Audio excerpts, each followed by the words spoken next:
South Australian Premier Stephen Marshall is fighting to hold on to government as the state prepares to head to the polls this weekend.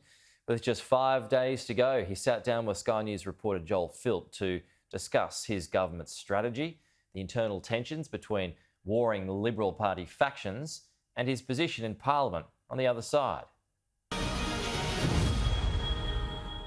Premier Stephen Marshall, thanks for your time. Firstly, if you lose the election, would you like to stay on in Parliament?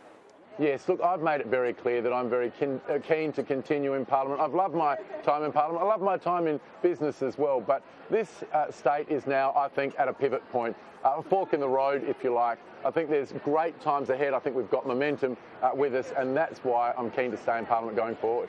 A lot of people might not realise that you actually came from a business background, that you weren't always in the world of politics. Can you tell us a little bit about your past?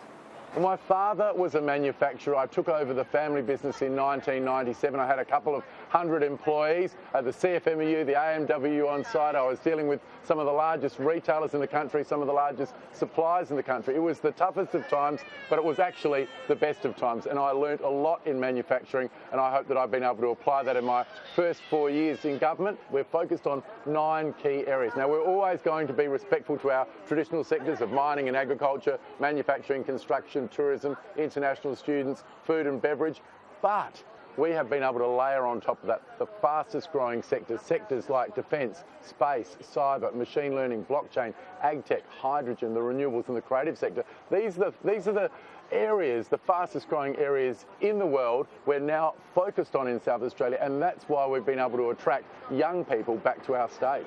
I've spoken to a lot of small business owners who say they're not going to be voting Liberal at the next election because of the actions that were taken by the government during the pandemic. That's obviously a pretty core group of voters you may have lost.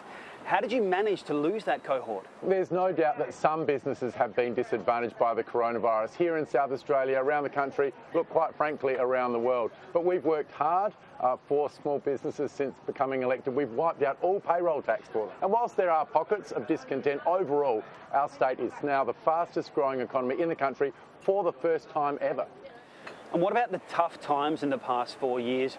What kept you motivated? Every single leader in the country has been under enormous stress during the coronavirus pandemic. But we listened to science, evidence. We based our decisions not on fear, but on actually working with the people of South Australia. We had the fewest days in lockdown. Our kids were at school. And in fact, our business sector has gone very well over this period of time. Not every business, you never have every business doing well at exactly the same time. But last year, we grew our economy at 3.9%, and that's during the pandemic.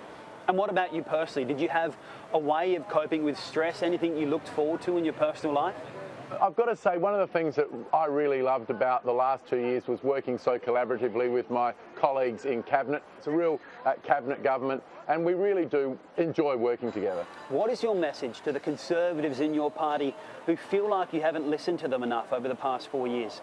Look, there's been a lot of speculation about leadership in South Australia. Can I tell you, this is my 10th year of being the Liberal leader in South Australia. It's the second longest term of leadership in the state's history. So Thomas Playford, number one. I don't think I'll be catching him anytime soon. So there's always speculation about leadership. What I can say is that we've got a strong team, great candidates coming in, and I expect to continue to deliver for the people of South Australia well into the future. Premier Stephen Marshall, thank you for your time. Thank you.